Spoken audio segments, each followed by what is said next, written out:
Hello students, very warm welcome to today's lecture and welcome to Unacademy. So आज के lecture में हम बात करने वाले हैं multiple choice question from CSIR net and DBT net से रिलेटेड जो या फिर गेट से रिलेटेड जो क्वेश्चंस हैं आ सकते हैं प्रीवियस ईयर्स और प्रैक्टिस क्वेश्चंस उसके बारे में हम डिस्कस करने वाले हैं. So let me first so let's start the lecture and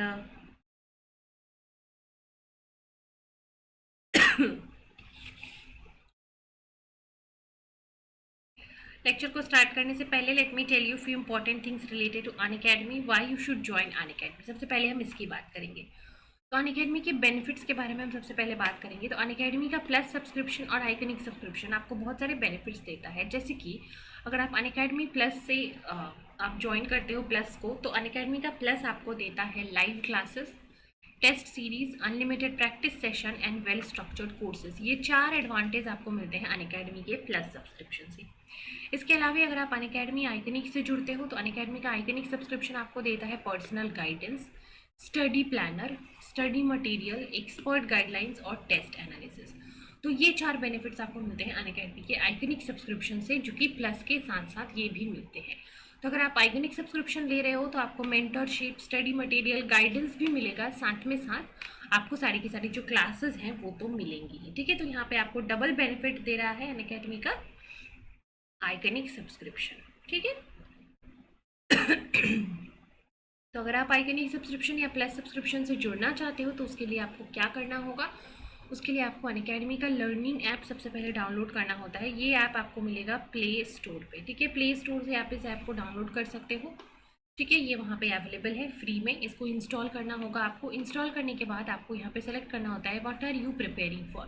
अगर आप CSIR नेट, DBT नेट इन सब की प्रिपरेशन कर रहे हो तो आप यहाँ पे सेलेक्ट करोगे. सॉरी.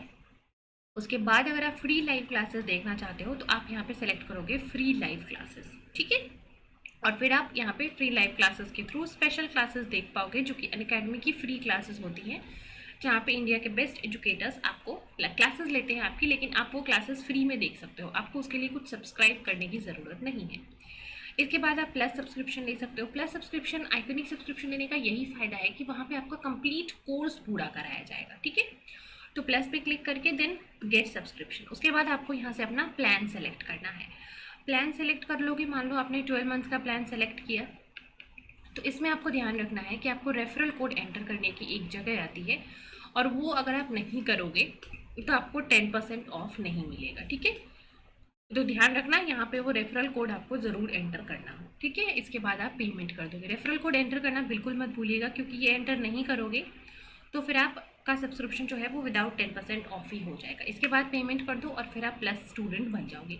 प्लस स्टूडेंट बनने के बाद जितने भी प्लस के बैचेज हैं वो आपको दिखने लगेंगे. जैसे कि एक नया आउटसाइड बैच अभी चल रहा है लाइफ साइंसेज के लिए, 13 अक्टूबर से स्टार्ट हुआ है. ये बैच आपको दिख जाएगा. इसमें जो भी क्लासेस चल रही हैं वो आपको मिल जाएंगे.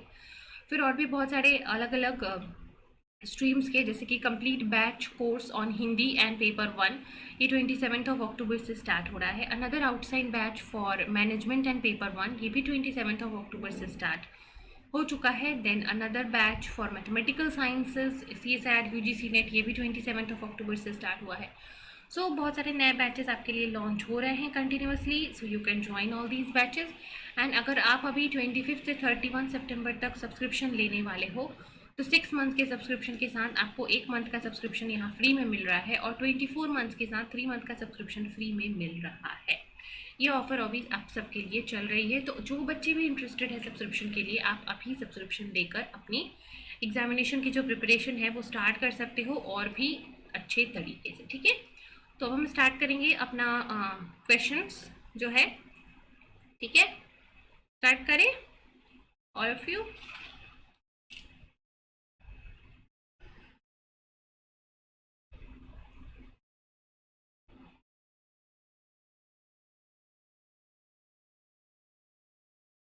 चलिए, सो कंटिन्यू करते हैं. सो ये रहेगा आज के लिए हमारा फर्स्ट क्वेश्चन. सॉल्व करें इसको.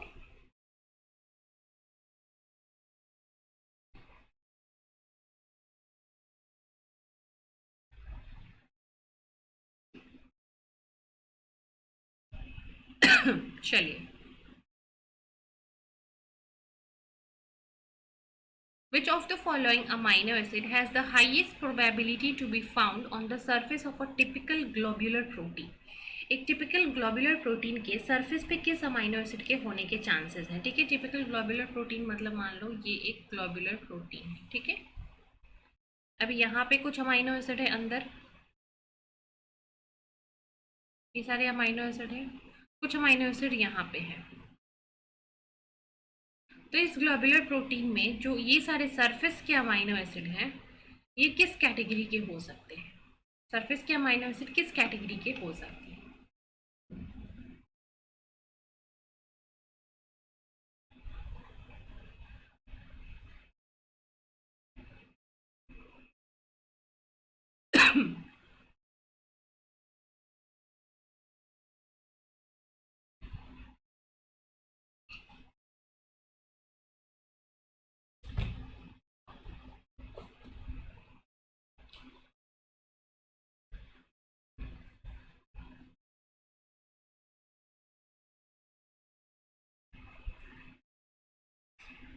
ठीक है, चलो।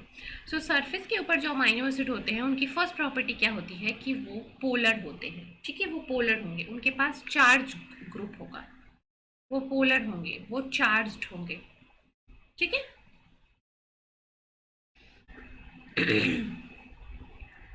वो पोलर और चार्ज्ड होंगे। ठीक है, तो यहाँ पे देखते हैं, एलेनिन क्या होता है? Non polar, aliphatic. Valine is also non polar and aliphatic. ठीक है, then isoleucine, this is also non polar.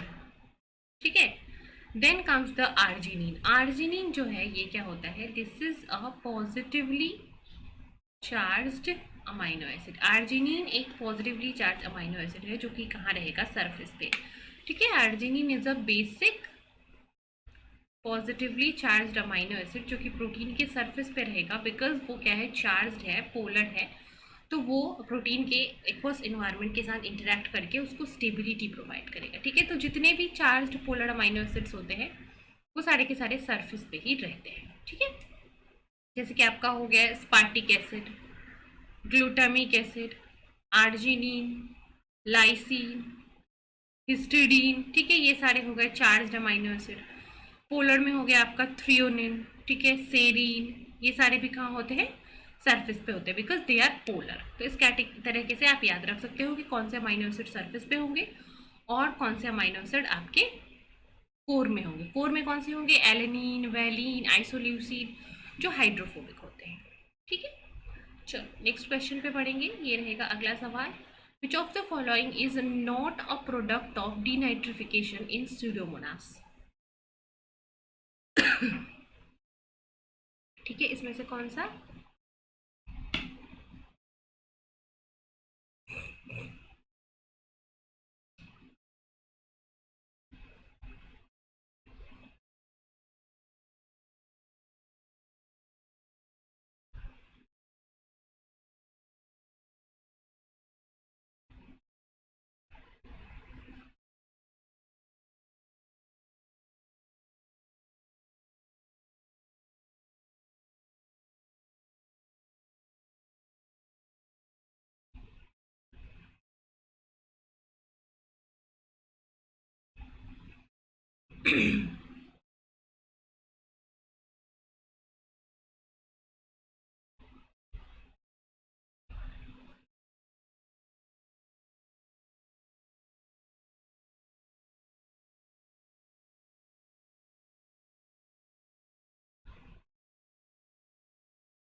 Which of the following is not a product of denitrification? Denitrification के लिए इसमें से कौन सा प्रोसीजर नहीं है?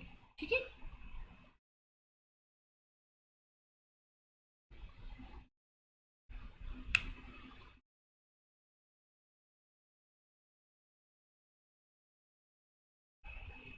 चलो। डीनाइट्रिफिकेशन स्यूडोमोनास में नाइट्रोजन फिक्सिंग बैक्टीरिया के अंदर ये प्रोसेस होता है। तो सबसे पहले देखते हैं कि ये प्रोसेस होता क्या है। ठीक है, So denitrification is a process that convert nitrate into nitrogen gas. Nitrate जो होता है NO3 माइनस, इसको कन्वर्ट किया जाता है नाइट्रोजन गैस में, और इस प्रोसेस को हम कहते हैं डीनाइट्रिफिकेशन. ठीक है. Some denitrifying bacteria includes Bacillus, Paracoccus and Pseudomonas. ठीक है. So denitrification is important because it removes the excess of nitrogen. अगर excess of nitrogen fix हो चुका है तो उसको वापस से एटमॉस्फेयर में भेजने के लिए this denitrification process is important. तो इसकी अगर हम बात करें तो देखो यहाँ पे नाइट्रेट सबसे पहले कन्वर्ट होता है नाइट्राइट में, फिर नाइट्राइट कन्वर्ट होगा NO और N2O में, then it gets converted into nitrogen. So ये प्रोडक्ट सारे यहाँ पे बनते हैं. ठीक है. सो यहाँ पे आप देखो N2 बनता है, N2O yes, NO2 minus yes, ammonia no. Ammonia जो है वो आपके डीनाइट्रिफिकेशन में नहीं बनता है. ठीक है. अमोनिया यहाँ पे नहीं बनता है. Clear. Which of the following is not a product for denitrification? So it is ammonia. Ammonia जो है वो डीनाइट्रिफिकेशन का प्रोडक्ट नहीं है.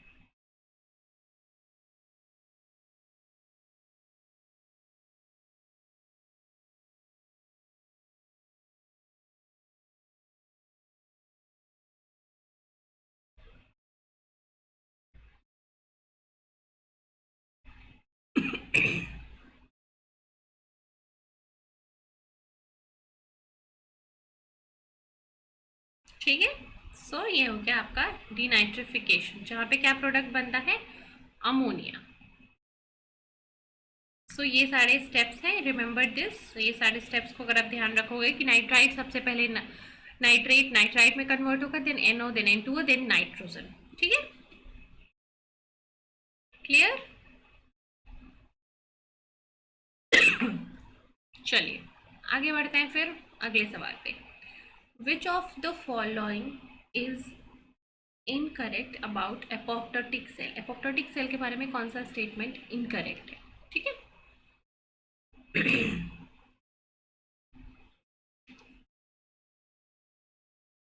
चलिए, incorrect statement about apoptotic cells.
ठीक है. चलो, so incorrect statement about the apoptotic cells. कौन सा स्टेटमेंट जो है एपोप्टोटिक सेल्स के बारे में इनकरेक्ट है.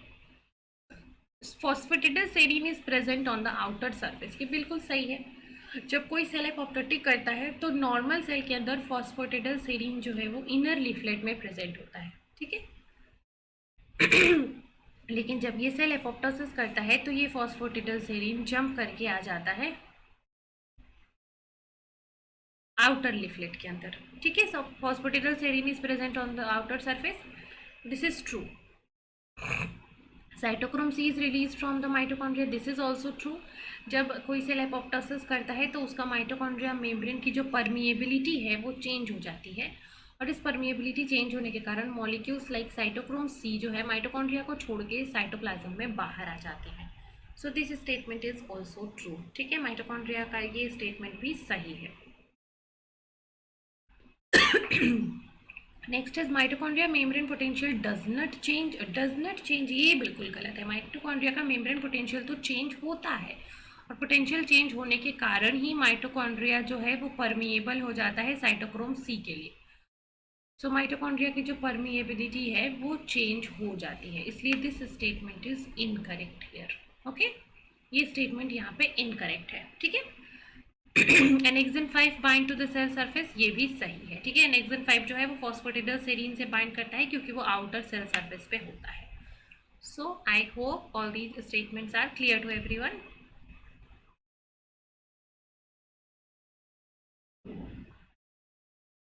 ठीक है।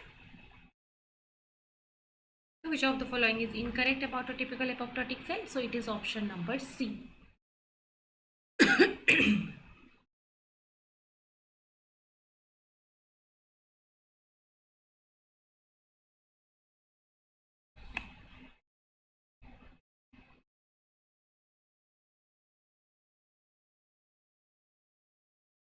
ठीक है, चलो फिर आगे बढ़ेंगे नेक्स्ट क्वेश्चन पे। Which of the following is not required in a prokaryotic expression factor? Prokaryotic expression factor में इसमें से किसकी जरूरत नहीं होती है? ठीक है। Which of the following is not required in a prokaryotic expression vector? Prokaryotic expression factor में किसकी जरूरत नहीं होती है?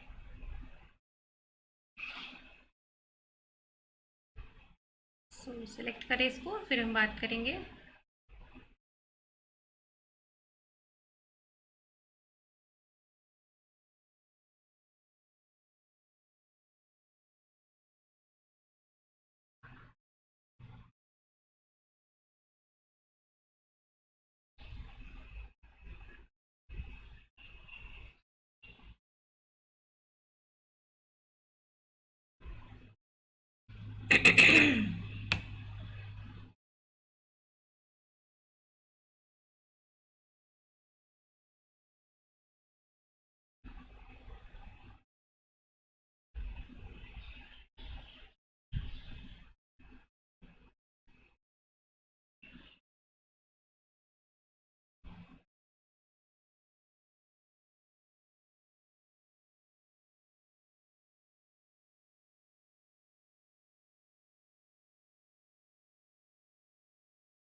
चलिए, which of the following is not required for prokaryotic expression vector? ठीक है। So origin, yes origin is required. Selection marker, हाँ बिल्कुल सिलेक्शन मार्कर की ज़रूरत है, ठीक है। Then ribosome binding site, yes इसकी ज़रूरत है। सीएमबी प्रमोटर, सीएमबी प्रमोटर जो है कॉलीफ्लावर मोज़ेक वायरस प्रमोटर की जो है वो आपको यूकैरियोटिक एक्सप्रेशन वेक्टर में ज़रूरी होती है, प्रोकैरियोट के लिए दिस इज नॉट इम्पॉर्टेंट, ठीक है। दिस इज रिक्वायर्ड फॉर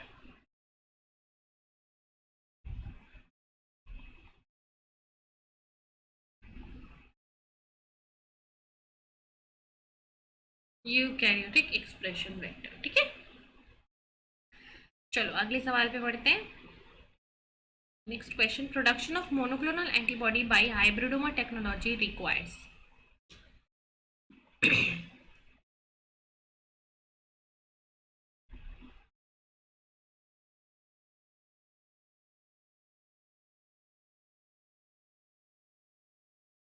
ठीक है, मोनोक्लोनल एंटीबॉडीज का जो हाइब्रिडोमा टेक्नोलॉजी बनती होती है मोनोक्लोनल एंटीबॉडी प्रोडक्शन के लिए, उस हाइब्रिडोमा टेक्नोलॉजी से आप क्या यूज़ करते हो? ठीक है, उसमें क्या रिक्वायर्ड होता है?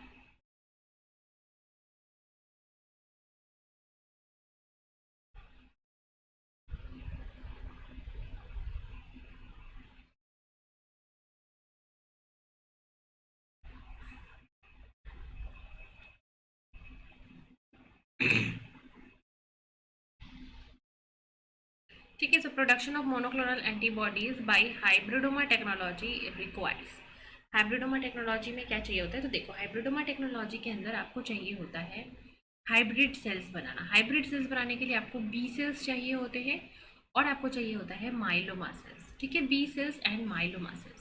सो ये बी सेल्स जो है वो आपको कहाँ से मिलते हैं? बी सेल्स आपको आइसोलेट करने पड़ते हैं, कहाँ से? स्प्लीन से। सो स्प्लीन जो सेकेंडरी लिम्फॉइड ऑर्गन है, वहाँ पे आपके सारे के सारे बी लिम्फोसाइट्स और टी लिम्फोसाइट्स स्टोर होते हैं, और वहाँ से आप बी सेल्स को आइसोलेट कर सकते हो, ठीक है। सो बी सेल का जो आइसोलेशन है वो आप स्प्लीन से कर सकते हो। So production of monoclonal antibody requires splenocytes, जो कि आपको स्प्लीन सेल्स प्रोवाइड करेंगे, ठीक है। So it is option number A.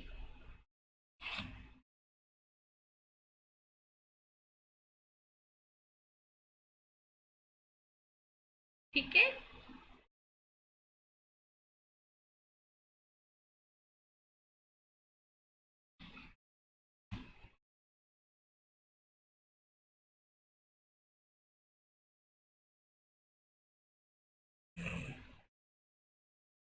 ठीक है। Production of monoclonal antibody includes splenocyte और स्प्लीन्स, जहां से हम आइसोलेट करते हैं बी सेल्स को।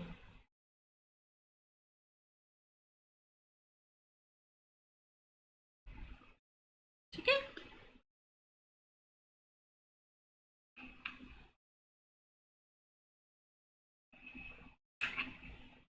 ठीक है, चलो क्लियर।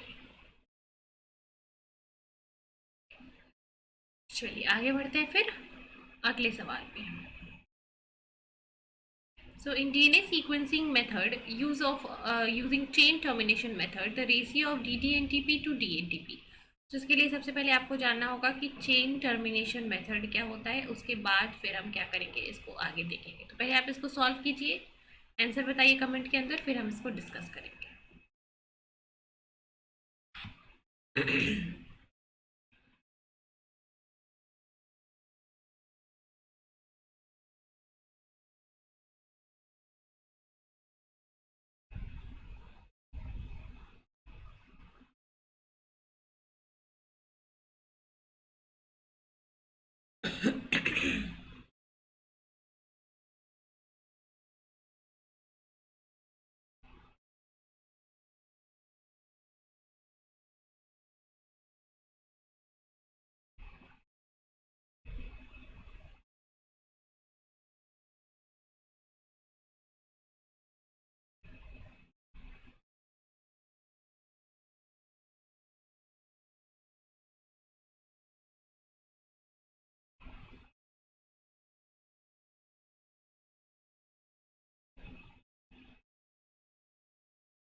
चलिए सॉल्व करके आंसर बताइए इसका, फिर हम इसको डिस्कस करेंगे।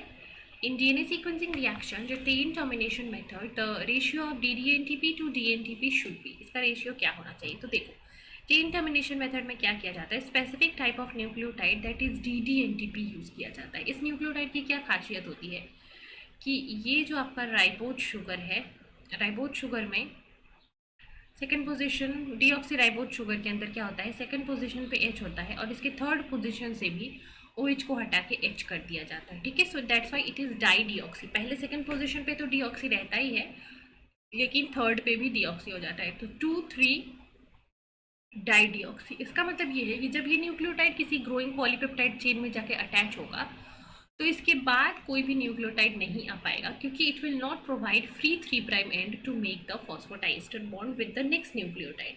तो जहाँ पे भी ddNTP इनकॉर्पोरेट हो जाएगा, वहाँ पे फॉस्फोडाइस्टर बॉन्ड का ग्रोथ क्या हो जाएगा, स्टॉप हो जाएगा, और आपका चेन जो है वो अब रेप्लिकेट करना बंद कर देगा, चेन टर्मिनेट हो जाएगा, ठीक है। सो जब भी हम चेन टर्मिनेशन मेथड से सीक्वेंसिंग करते हैं, जैसे कि 4 ट्यूब्स लेते हैं, ठीक है, सारे न्यूक्लियोटाइड्स रहेंगे। एक में मान लो हमने ddATP डाला, एक में ddCTP डाला, एक में ddTTP डाला, और एक में ddGTP डाला, ठीक है। और जब भी कोई भी ddATP इनकॉर्पोरेट होगा तो चेन टर्मिनेट हो जाएगा, ठीक है। तो आपको डिफरेंट फ्रैगमेंट के चेन मिलते हैं यहाँ पे, जब जो चेन टर्मिनेट होगा, जब भी कोई ddATP इनकॉर्पोरेट होगा, चेन वहाँ पे टर्मिनेट होगा, और एक फ्रैगमेंट का आपको न्यूक्लियोटाइड का लेंथ मिलेगा, ठीक है। So different different ddNTPs different different tubes में डालते हैं, और ये ध्यान रखा जाता है कि जो ddNTP की जो कंसनट्रेशन है वो काफ़ी कम हो, ठीक है। मतलब ddNTP जो है वो कम हो, और DNTP जो है वो ज़्यादा हो, ठीक है। सो DNTP अगर कम हो और DNTP ज़्यादा हो तो इन दोनों की रेशियो क्या होगी, ऑलवेज लेस देन 0, है ना। इन दोनों की रेशियो जो है वो लेस देन 1 होगी, ठीक है, माइनस में approximately, so it is less than 0 the ratio of DNTP, because ये लेस होती है और DNTP ये मोर होता है, तो इन दोनों की जो रेशियो है वो हमेशा क्या होगी, लेस देन 1 होगी, ठीक है, clear.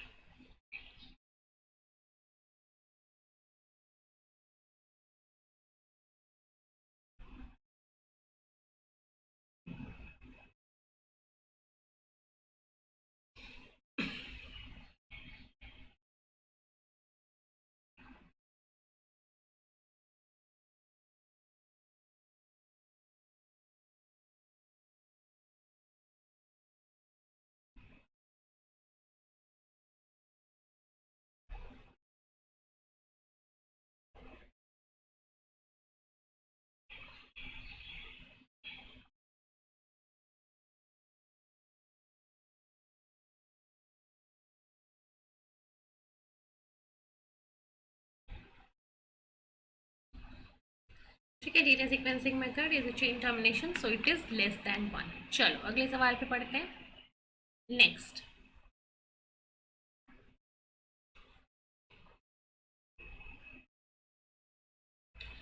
How many different protein sequences of 100 residue can be generated. ठीक है, एक प्रोटीन है जिसमें कितने 100 अमाइनो एसिड है, सो 100 अमाइनो एसिड प्रोटीन का सीक्वेंस जो है वो कितने डिफरेंट कॉम्बिनेशंस में बन सकता है।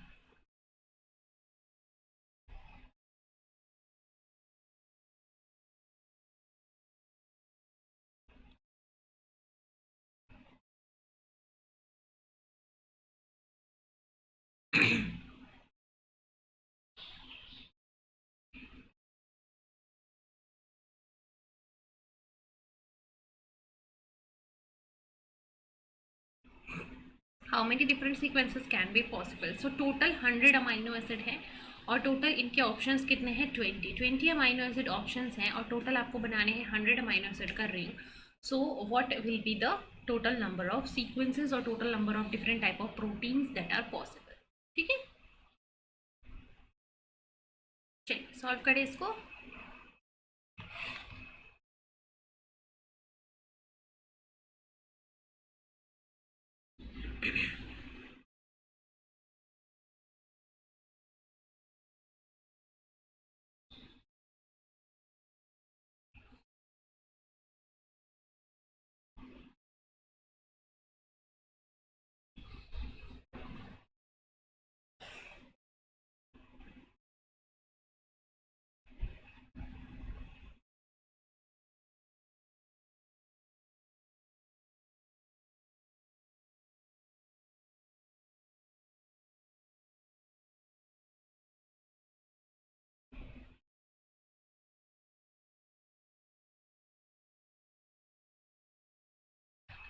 चलो, so it is 20 raised to the power 100। ठीक है, 20 raised to the power 100। अगर 50 अमाइनो एसिड होता तो 20 raised to the power 50, 10 होता, 10 अमाइनो एसिड का प्रोटीन होता तो 20 raised to the power 10। सो जितने नंबर ऑफ टोटल पॉसिबिलिटीज हैं divided by total number of amino acid in the chain. जैसे यहाँ पे number of amino acid in the chain कितना है, 100, सो 20 to the power 100 ये हो जाएगा आपका total number of different protein sequences that are possible for this case. ठीक है, चलो आगे बढ़ते हैं नेक्स्ट सवाल पे।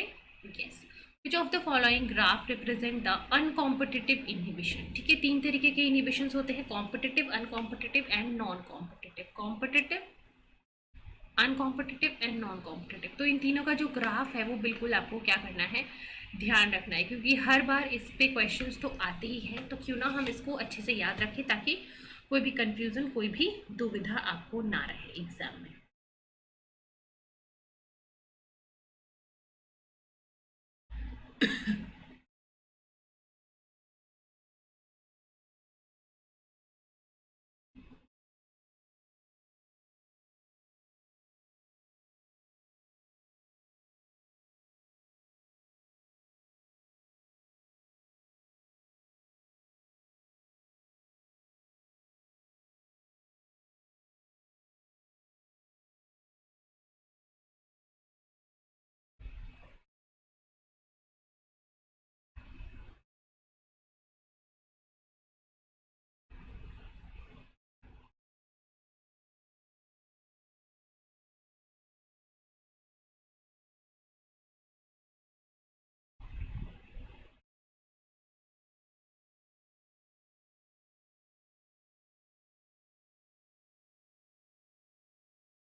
चलिए सॉल्व करें इसको।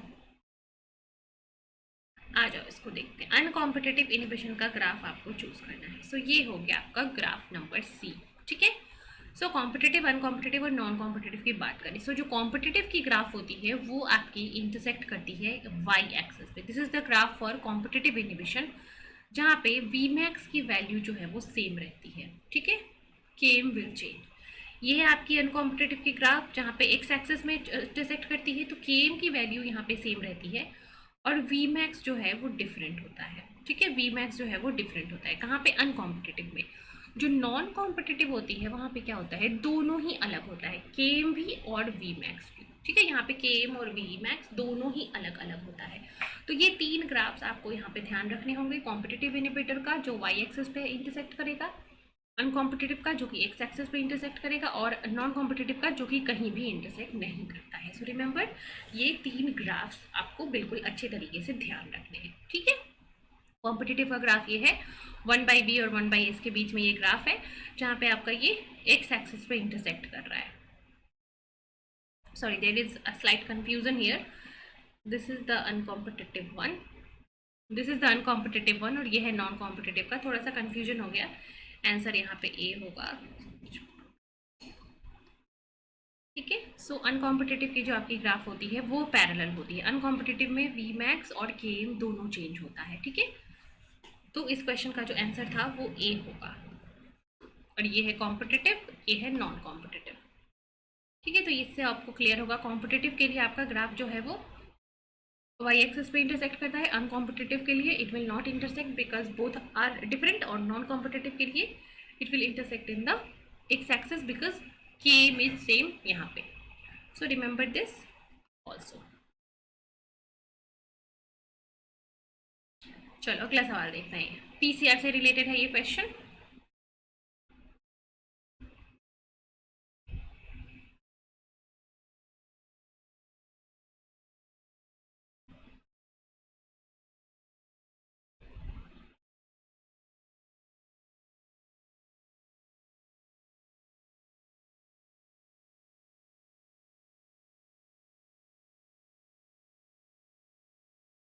ठीक है। Choose the appropriate pair of primers to amplify the DNA fragments by the PCR. ठीक है।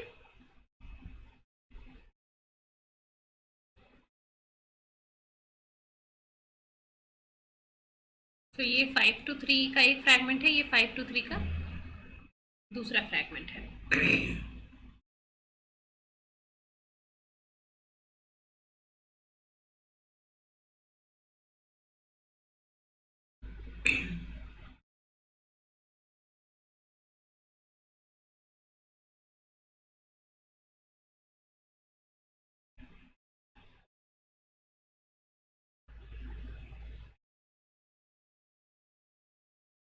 ठीक है। Choose the appropriate pair of primers DNA fragments by the polymerase chain reaction.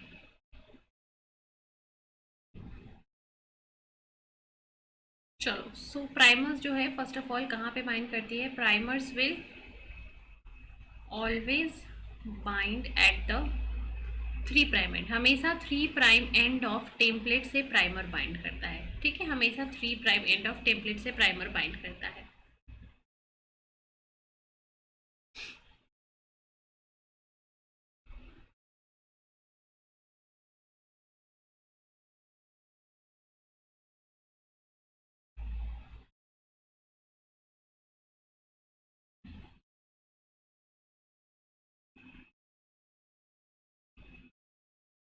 ठीक है।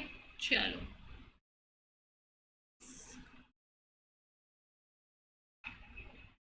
चलो सो ये 5 to 3', तो पहला प्राइमर जो है वो आपका यहाँ बाइंड होगा, और दूसरा प्राइमर जो है वो वहाँ बाइंड होगा। प्राइमर हमेशा 3' एंड से बाइंड करता है। ठीक है। हमेशा 3' एंड से प्राइमर बाइंड करता है। ठीक है। तो चलो, टी ए जी जी जी ये सीक्वेंस है। अब यहाँ पे क्या प्राइमर लगेगा, चलो देखते हैं। आ जाओ, इसका कॉम्प्लीमेंट्री सीक्वेंस बनाते हैं। ए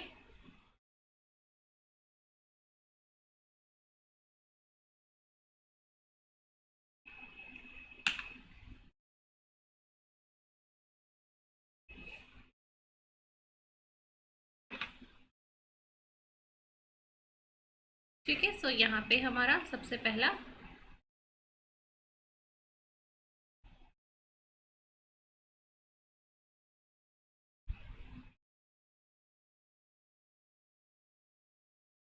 जी,